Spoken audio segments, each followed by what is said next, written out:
Latest videos के लिए subscribe कीजिए बाल संस्कार केंद्र चैनल और बेल आइकन प्रेस कीजिए। हरिओम बच्चों, इस वर्ष 12 मई को आदि गुरु श्री शंकराचार्य जी की जयंती है। शंकराचार्य जी ने कलयुग के आदि यानी प्रारंभ में लुप्त हुए वैदिक ज्ञान विज्ञान को जन जन के हृदय में पुनर्जीवित कर दिया था, इसलिए उन्हें आदि गुरु कहते हैं। उनकी जीवनी, उनके उपदेश और उनकी रचनाएं हमें पग पग पर अध्यात्म के मार्ग पर आगे बढ़ने की प्रेरणा देते हैं। इसलिए आज से हम आद्य गुरु शंकराचार्य जी के जीवन पर आधारित बाल संस्कार सत्र की नई श्रृंखला का प्रारंभ कर रहे हैं, जिसका आज प्रथम भाग है। भारत में कलयुग के प्रारंभ में एक ऐसा समय भी आया जब लोग धर्म के सही मायने से भटक गए थे। कहीं जीवित पशु पक्षियों और मनुष्यों का बलिदान करके देवी देवताओं को प्रसन्न करने का उल्टा धर्म चल पड़ा था, तो कहीं वेद और ईश्वर को ही मानने से इनकार कर दिया गया था। भारत की ऐसी दुर्गम अवस्था को देखकर नारद मुनि बहुत दुखी हुए और धर्म की पुनः स्थापना करने के लिए अपने पिता ब्रह्मा जी के पास जाकर भारत की इस दयनीय दशा का वर्णन किया। ब्रह्मा जी ने कुछ सोच विचार कर कहा कि तुमने भारत में जैसे धर्म विप्लव होने की बात सुनाई है, उसका उपाय एकमात्र महादेव ही कर सकते हैं। ब्रह्मदेव की बात सुनकर नारद मुनि ने कहा, ठीक है, तब वहीं चलिए। नारद मुनि और ब्रह्मा जी भगवान शिव के पास पहुंचे और भगवान शिव को भारत की दुर्दशा का वर्णन कर इस धर्म संकट को दूर करने के लिए प्रार्थना की। तब महादेव ने कहा, इस संकट को टालने के लिए हम स्वयं भारत भूमि में नर रूप में अवतार लेंगे और धर्म की पुनः स्थापना करेंगे। भारत देश में भगवान शंकर ही आदि गुरु शंकराचार्य जी के रूप में अवतरित हुए। भगवान शंकराचार्य जी की जीवन गाथा बड़ी ही प्रेरणादायक है। यह उत्तम साधक की जीवनी या फिर कहा जाए तो महान सद्गुरु की जीवनी है। पूज्य गुरुदेव का स्मरण करते हुए शुरू करते हैं आज का बाल संस्कार सत्र। कीर्तन। अब हम कीर्तन करते हुए अपने स्थान पर खड़े होकर थोड़ी देर नृत्य करेंगे। मंगल मंगल नाम हरि ओम, पावन पावन नाम हरि ओम, दिलों का दुल्हरा नाम हरि हरि ओम, कली का किनारा नाम हरि हरि ओम, पतित पावन नाम हरि हरि ओम, प्रेम से बोलो प्यारा नाम हरि हरि ओम, दिल से बोलो दुल्हरा नाम हरि हरि ओम, कली का किनारा नाम हरि हरि ओम, हरि ओम हरि ओम, हरि ओम हरि ओम।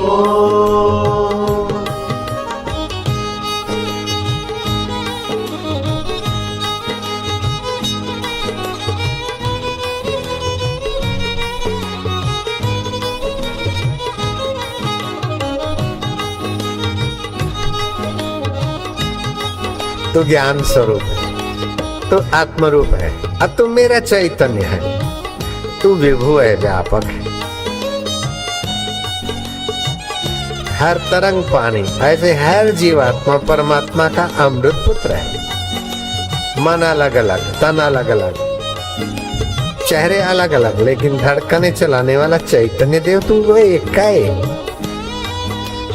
जय सिया राम, जय जय सिया राम, जय मेरे राम प्यारे, जय जय सिया राम, जय जय सिया हरि हरि ओम, हरि ओम हरि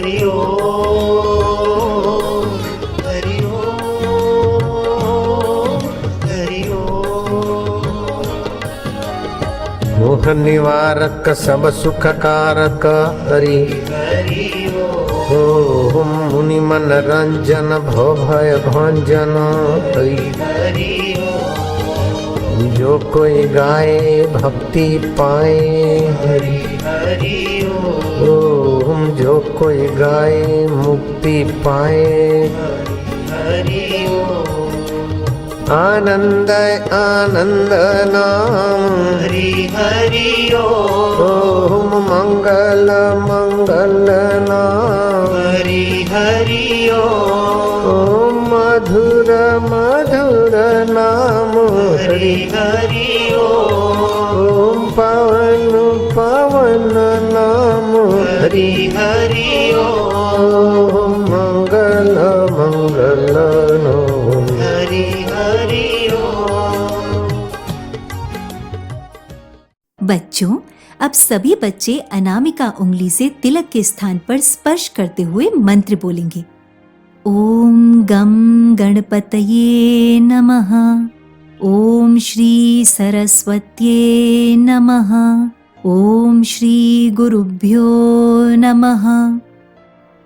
सभी बच्चे शिखा के स्थान पर हाथ लगाकर मंत्रोच्चारण करेंगे। ओम विश्वानि देव सवित दुरितानि परासुव यद्भद्रं तन्न आसुव। हे विश्व के देव, हमारे संपूर्ण दुर्गुणों को दूर करें और ब्रह्मांड में जो भी कल्याणकारक शुभ गुण, कर्म, स्वभाव, सुख हैं वो हमें प्राप्त हों। अब सभी बच्चे मन को एकाग्र करने वाला, मन की चंचलता दूर करने वाला एक अनुपम प्रयोग करेंगे, टंक विद्या। दोनों नथुनों से श्वास लो, दोनों से लो लो लो, खूब लो।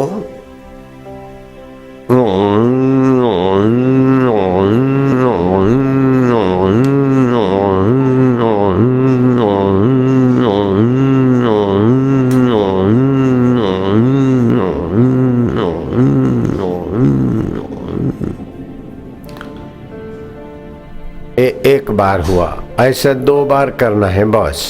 फिर से लो।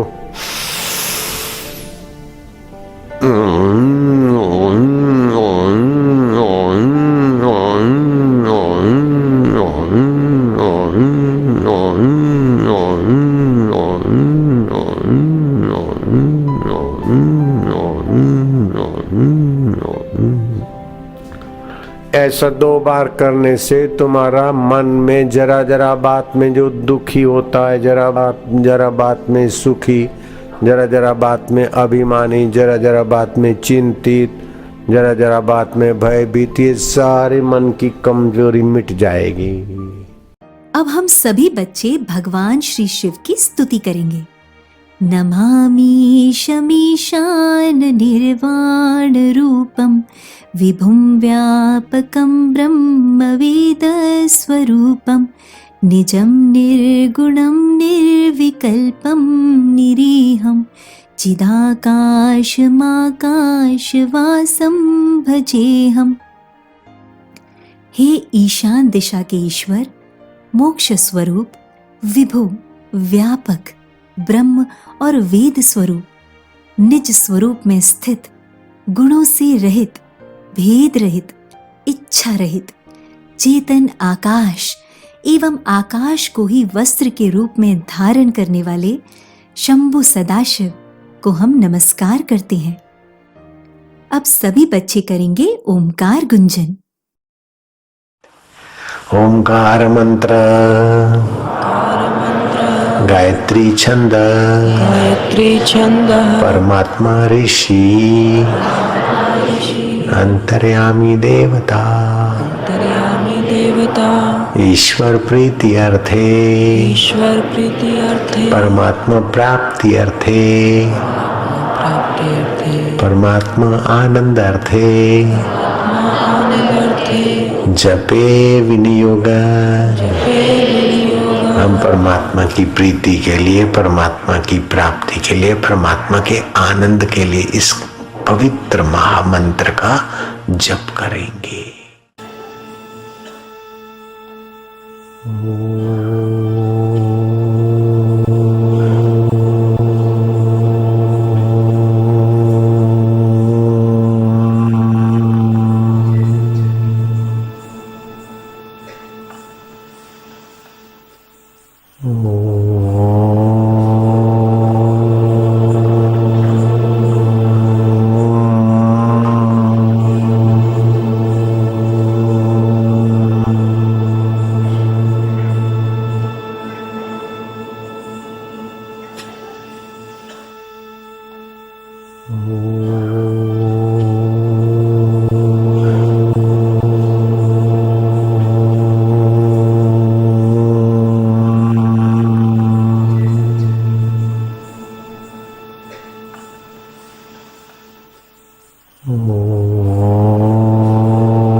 बच्चों, अब हम सब त्राटक करेंगे।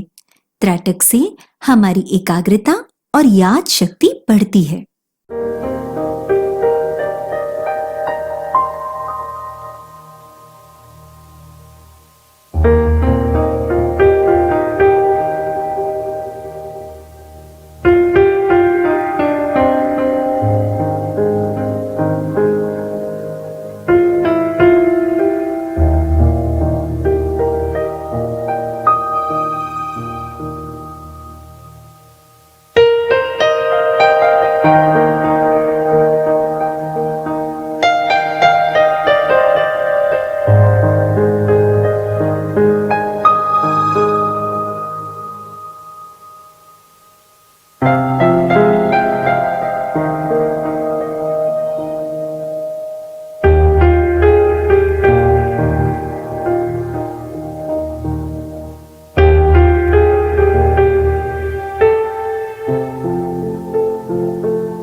कहानी शंकराचार्य जी का जन्म। भारत के दक्षिणी प्रांत केरल में कलाड़ी नामक एक गांव में एक युवक रहता था।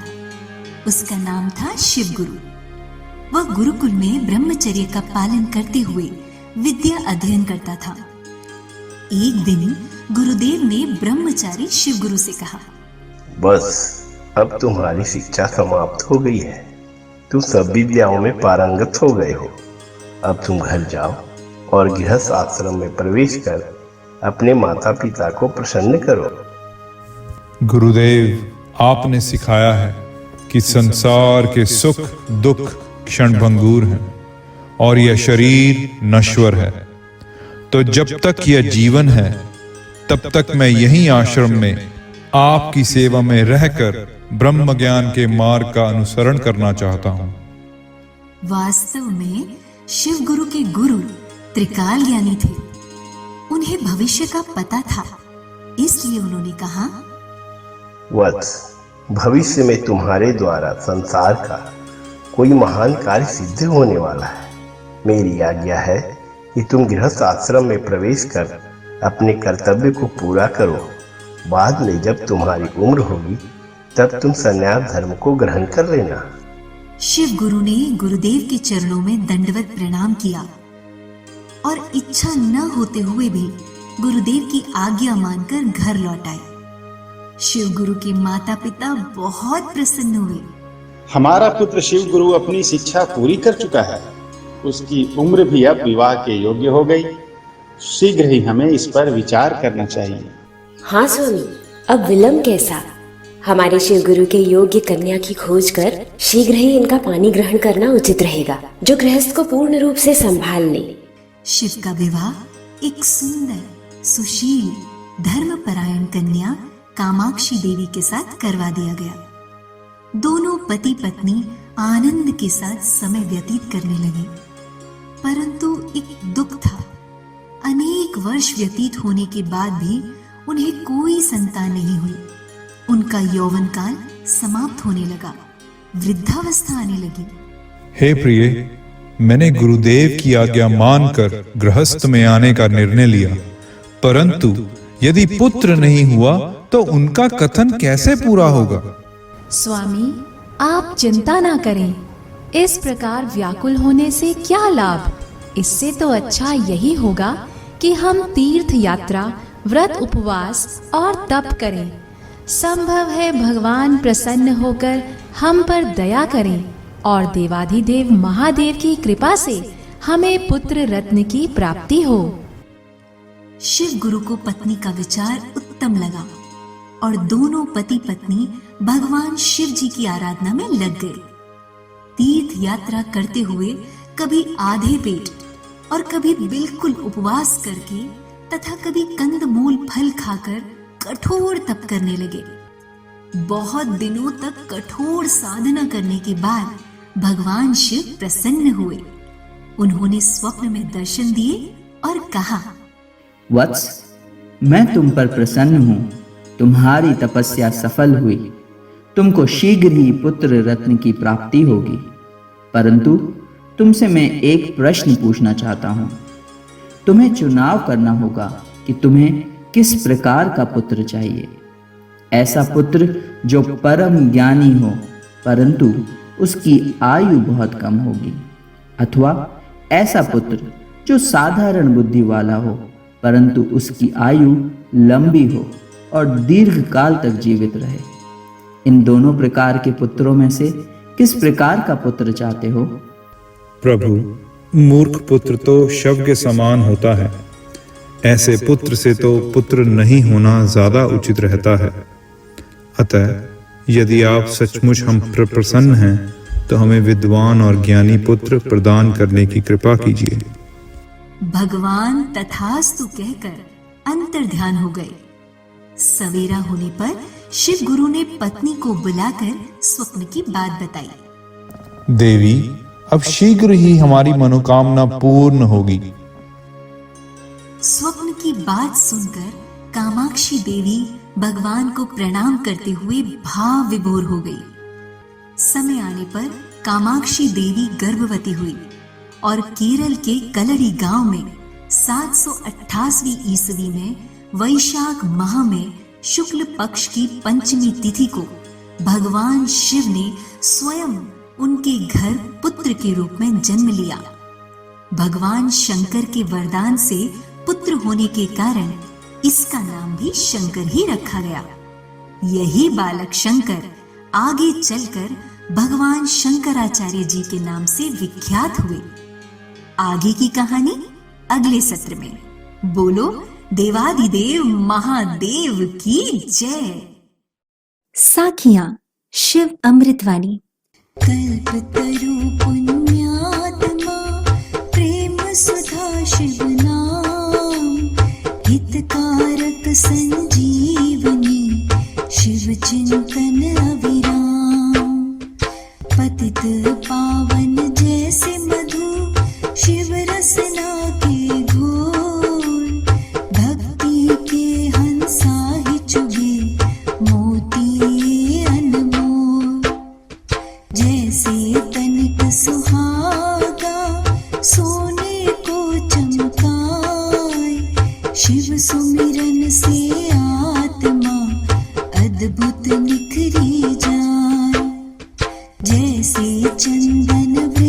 वृक्ष को डसते नहीं है नाग, शिव भक्तों के चोले को कभी लगे नहीं दाग। ओम नमः शिवाय, ओम नमः शिवाय। दयानिधि भूतेश्वर शिव है चतुर सुजान, कण कण भीतर है बसे नीलकंठ भगवान। चंद्रचूड़ त्रिनेत्र उमापति विश्वेश, शरणागत के ये सदा काटे सकल कलेश। शिव द्वारे प्रपंच का चल नहीं सकता खेल, आग और पानी का जैसे होता नहीं है मेल। भय भंजन नटराज है डमरू वाले नाथ, शिव का वंदन जो करे शिव है उनके साथ। ओम नमः शिवाय, ओम नमः शिवाय, ओम नमः शिवाय, ओम नमः शिवाय। प्रतियोगिता। अब बारी है ज्ञान विज्ञान प्रतियोगिता की। आपको एक प्रश्न पूछा जाएगा, उत्तर में 4 विकल्प होंगे और आपको 10 सेकंड में सही उत्तर बताना है। आपका प्रश्न है, निम्नलिखित में से किस ग्रंथ की रचना आद्य शंकराचार्य जी ने नहीं की थी? आपके विकल्प हैं ब्रह्मसूत्र, विवेक चूड़ामणि, आत्मबोध, निर्वाण शतकम।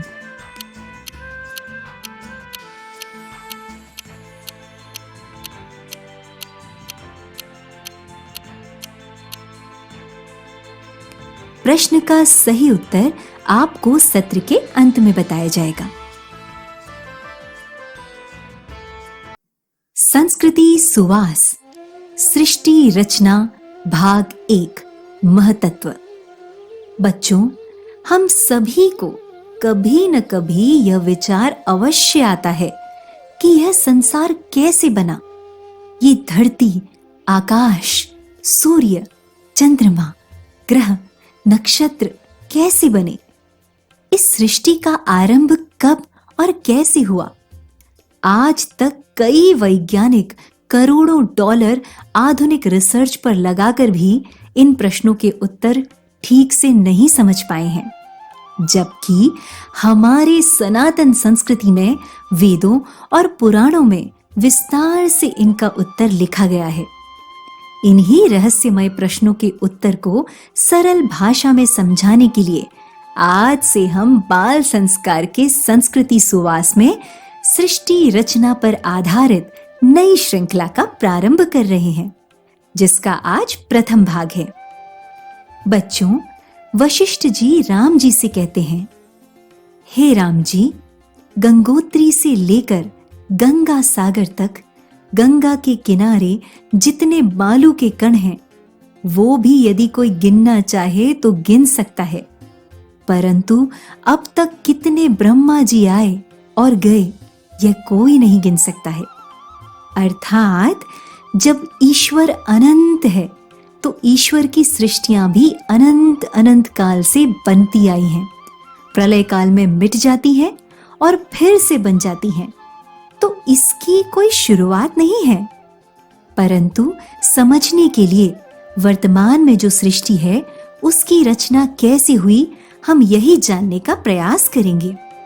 विष्णु पुराण के अनुसार जब पिछली सृष्टि में प्रलय हुआ, तब पृथ्वी, चंद्रमा और सूर्य सहित समस्त ब्रह्मांड नष्ट हो गए थे।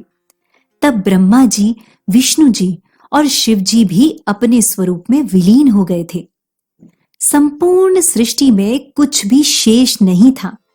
उस समय केवल एकमात्र निराकार भगवान ही थे जो चेतन थे और सर्वव्यापक थे। जिस प्रकार हम सपने में बिना किसी साधनों के सब कुछ बना लेते हैं, उसी प्रकार निराकार भगवान ने संकल्प किया और उनके संकल्प से सृष्टि की शुरुआत में सबसे पहले महतत्व बना।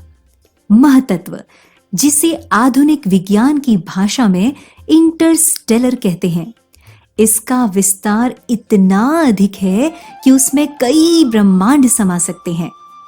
महतत्व ही प्रकृति का प्रथम भाग है। महतत्व के बाद क्या बना और कैसे बना, ये हम जानेंगे अगले सत्र में।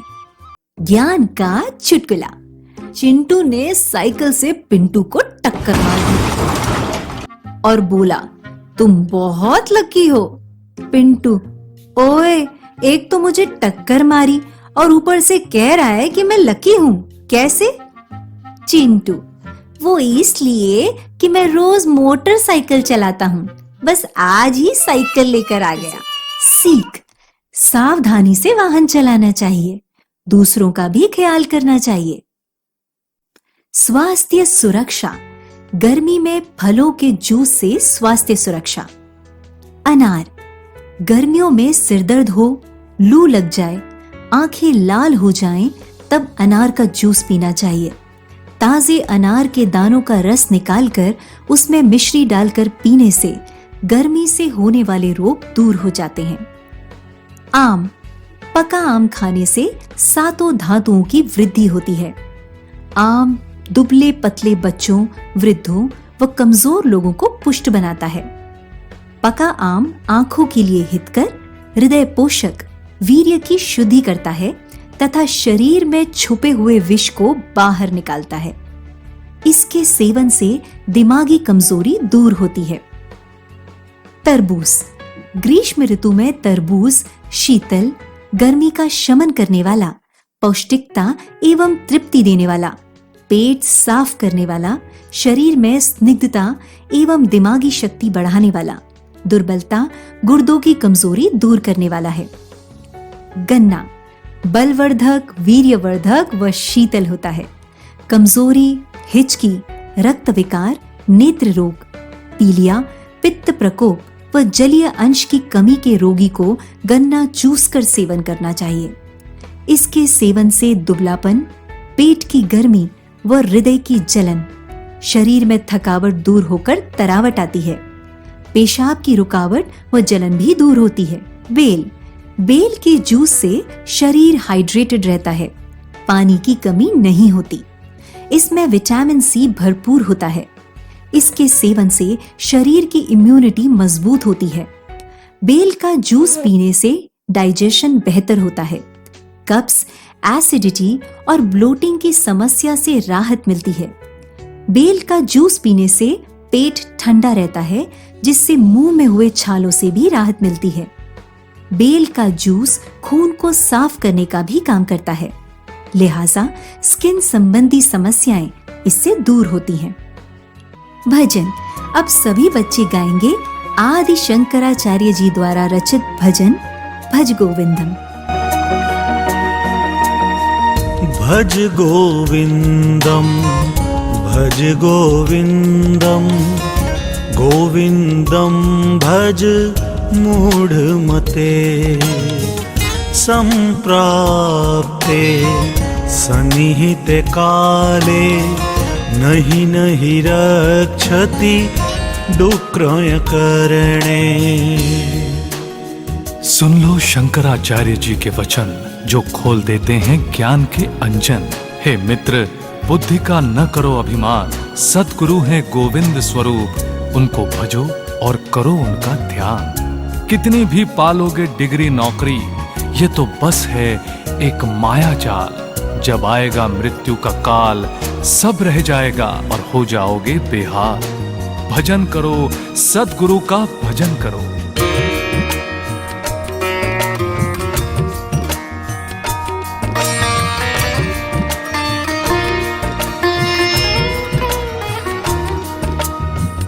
मूढ़ जहि धनागम तृष्णाम, कुरु सद्बुद्धिम मनसि वितृष्णाम।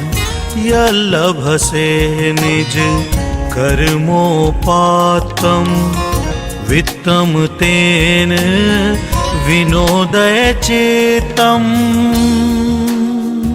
जो करते हैं पैसा बस पैसा, हाल है उनका मूर्खों जैसा। जिसे पैसे के लालच ना सताए, बुद्धिमान वो सहजता से धन कमाए। जो धन तुमने मेहनत से पाया और प्रारब्ध ने तुम्हें दिलाया, उसे पाकर तृप्त रहो, मन को अपने मस्त रखो।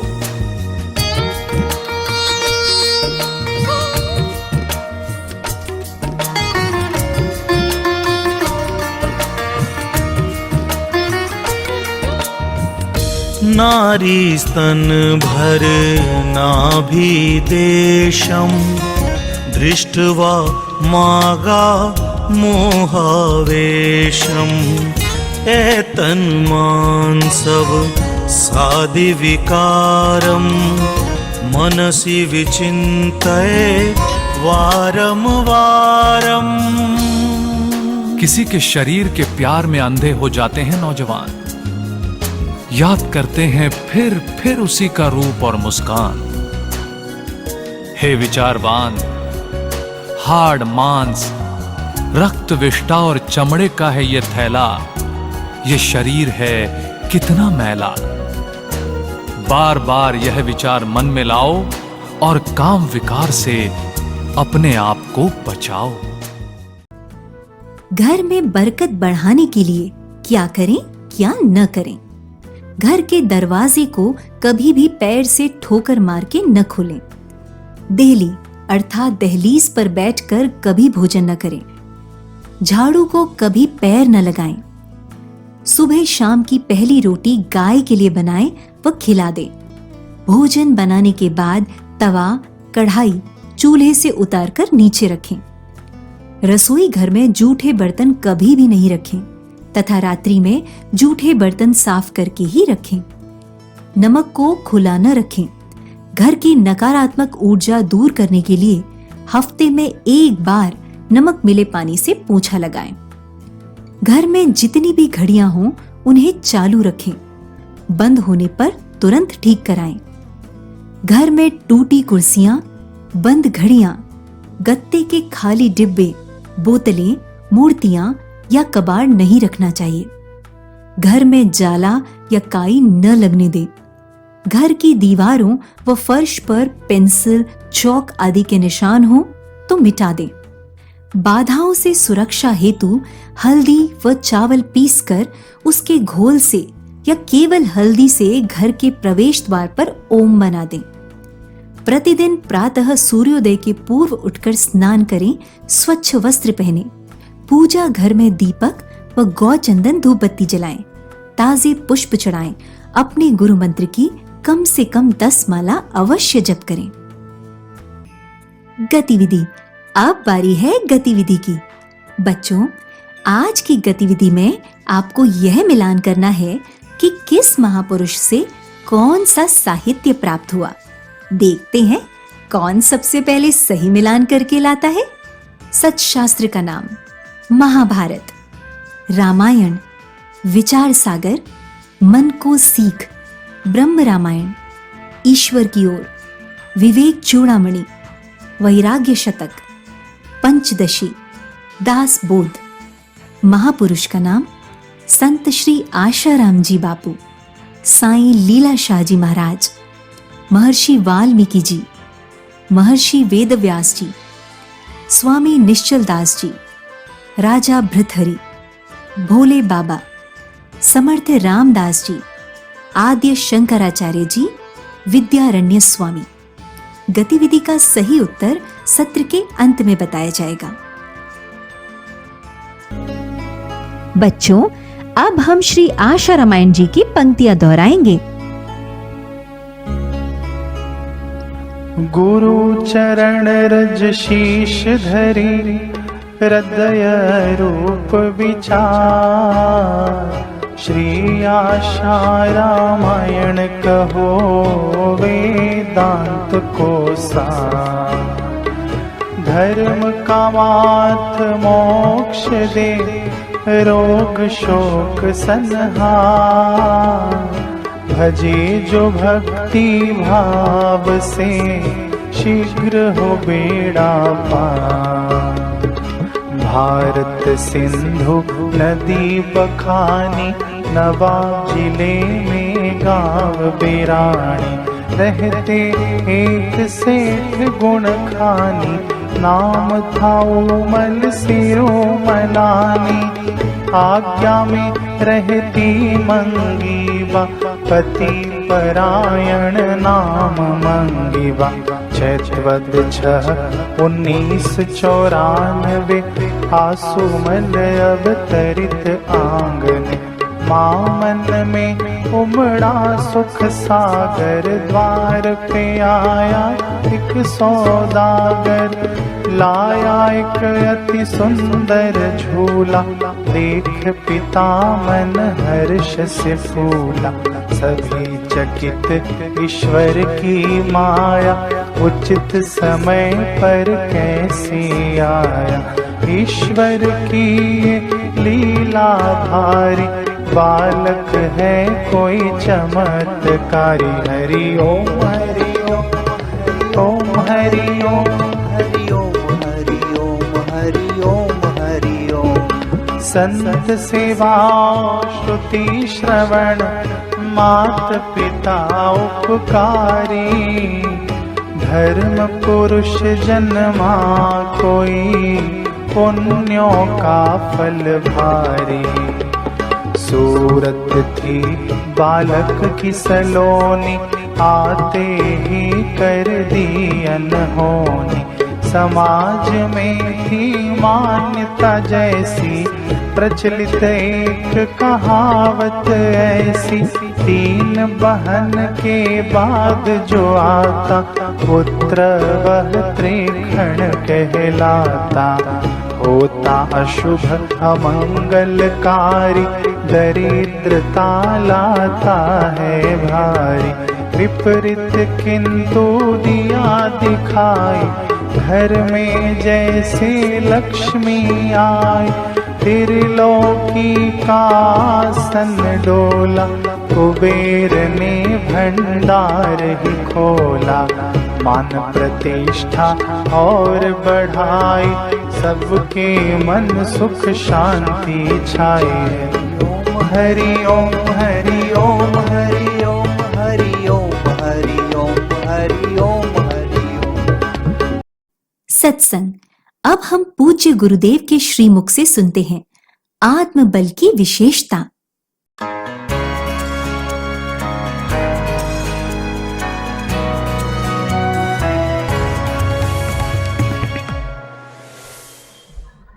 बल ही जीवन है, दुर्बलता मौत है। वो सैनिक था जिसमें बल था, जीवनी शक्ति थी, तो कौवा तो उससे दूर भागता था, सियाल तो उसके सामने फटक नहीं सकता था, और कीड़े मकोड़े उसको क्या नोचेंगे। लेकिन सैनिक मर गया है, बलहीन हो गया, कौवे उनकी आंखें नोच रहे, सियाल उसके आंत मुंह में लेकर इधर उधर भागे जा रहा, और कीड़े मकोड़े उसको टुकड़े टुकड़े कर रहे। बुढ़ी वैश्या या बुढ़ी माँ, बुढ़ी वैश्या को कौन पूछता, और बुढ़ी माँ को तो बेटे भी कम पूछते। वही हम बेटे थे, माँ में बल था और हम निर्बल थे, तो बार बार माँ माँ करके हम आप रोते थे। अब हमारे में बल आ गया और माँ निर्बल हो गई, और हमारे माँ के शरीर से हमारे पोषण की अब हमारे पास चिंता नहीं, तो हम माँ के तरफ उतना नहीं देखते थे जितना माँ पान कराती थी उस समय देखते थे। माँ उस समय जितनी महत्वपूर्ण लगती थी अभी उतनी महत्वपूर्ण व्यवहार में नहीं लगती है। श्रद्धा से लगती तो शाबाश है, धन्यवाद है। तो शरीर बल अगर नहीं है तो रोग प्रतिकारक शक्ति कमजोर है तो और कीटाणु हावी हो जाएंगे, और बलवान लोग शारीरिक ढंग से भी हमको दबोचेंगे। शरीर बल होना चाहिए, अच्छा है, लेकिन शरीर बल से भी ऊंचा बल है मनोबल। हाथी के पास शरीर बल बहुत होता है, ढेरों हाथी एक साथ सोते, उसमें से एक आध हाथी चौकी करता है कि हमें कोई उठा न ले जाए। मन की कमजोरी, इसीलिए ऐसा सोचते हैं।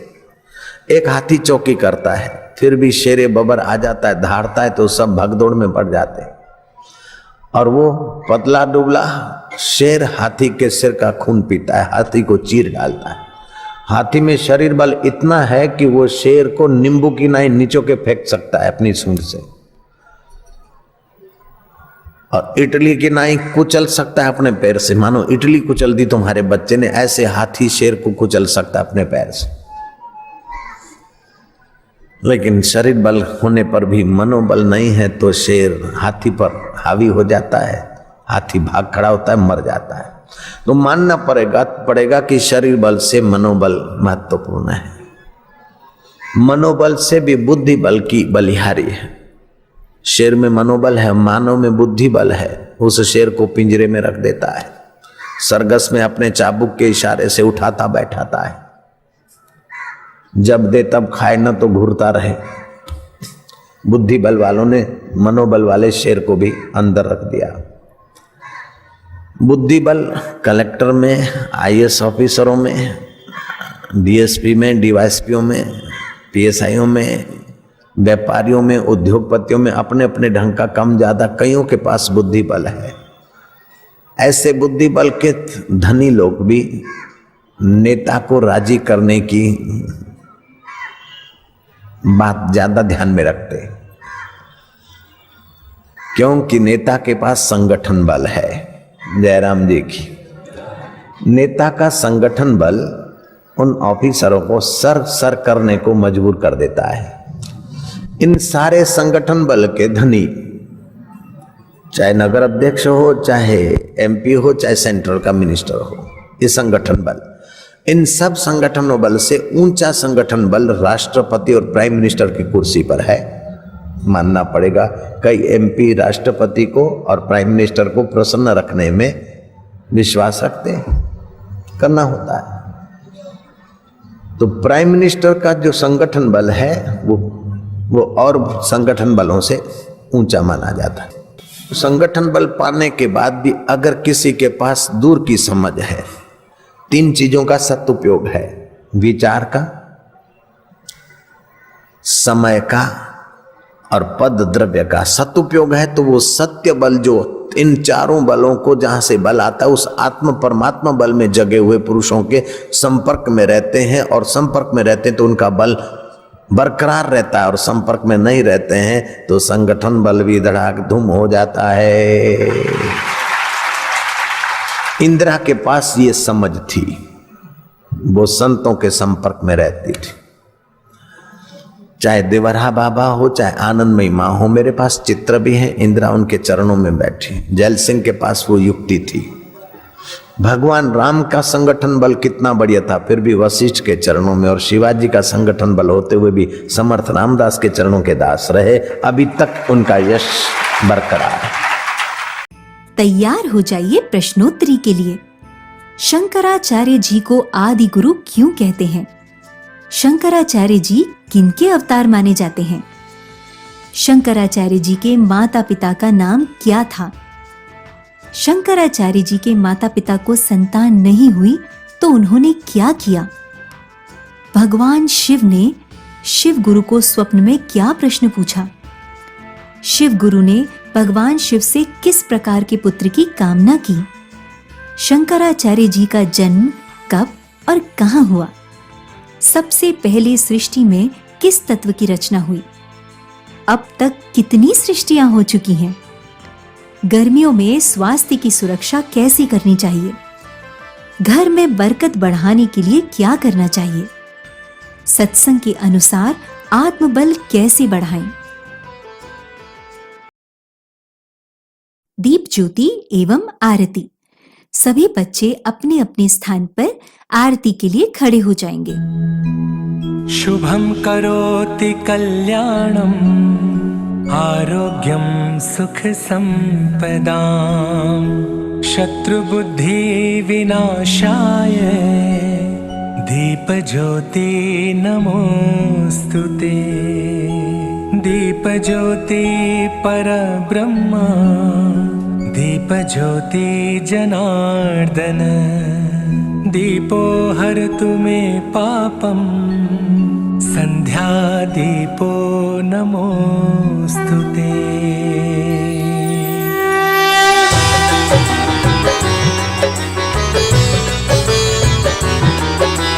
ज्योति से ज्योति जगाओ सद्गुरु, ज्योति से ज्योति जगाओ मेरा अंतर तिमिर मिटाओ। सद्गुरु ज्योति से ज्योति जगाओ।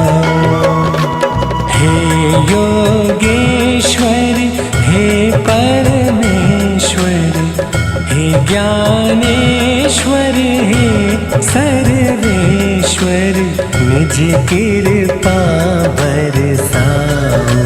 सद्गुरु ज्योति से ज्योति जगाओ मेरा अंतर तिमिर मिटाओ। सद्गुरु ज्योति से ज्योति जगाओ। हम बालक तेरे द्वार पे आए, हम बालक तेरे द्वार पे आए। मंगल दर्श दिखाओ। सद्गुरु ज्योति से ज्योति जगाओ मेरा अंतर तिमिर मिटाओ। सद्गुरु ज्योति से ज्योति जगाओ। शीश झुकाए करे तेरी आरती, शीश झुकाए करे तेरी आरती। प्रेम सुधा बरसाओ। सद्गुरु ज्योति से ज्योति जगाओ मेरा अंतर तिमिर मिटाओ। सद्गुरु ज्योति से ज्योति जगाओ। साची ज्योत जगे जो हृदय में, साची ज्योत जगे जो हृदय में। सो हम नाद जगाओ। सद्गुरु ज्योति से ज्योति जगाओ मेरा अंतर तिमिर मिटाओ। सद्गुरु ज्योति से ज्योति जगाओ। अंतर में युग युग से सोई, अंतर में युग युग से सोई। चित शक्ति को जगाओ। सद्गुरु ज्योति से ज्योति जगाओ मेरा अंतर तिमिर मिटाओ। सद्गुरु ज्योति से ज्योति जगाओ। जीवन में आत्मा अविनाशी, जीवन में सद्गुरु अविनाशी। चरणन शरण लगाओ। सद्गुरु ज्योति से ज्योति जगाओ मेरा अंतर तिमिर मिटाओ। सद्गुरु ज्योति से ज्योति जगाओ। स्वामी मोहे न बिसारियो, चाहे लाख लोग मिल जाए। हम सम तुमको बहुत हैं, तुम सम हमको नाए। दीन दयाल को बीनती, सुनो गरीब नवाज। जो हम पूत कपूत हैं, तो हे पिता तेरी लाज। हरे हरि ओ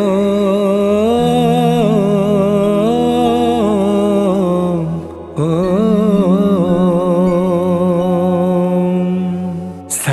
नानक मांगे मांगना प्रभु दीजो मोहे दोय। बापू हमारे स्वस्थ रहे आयु लंबी होय, दर्शन जल्दी होय। हरि हरि ओ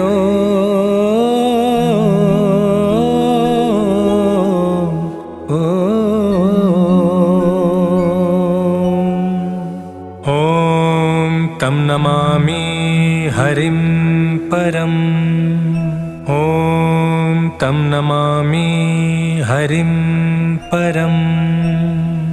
ओम तम नमामि गुरुं परम। ओम सहना भवतु सहनौ भुनक्तु सह वीर्यं करवावहे तेजस्विनावधीतमस्तु मा विद्विषावहे। ओम शांति शांति शांति। बोलिए सद्गुरु भगवान की जय।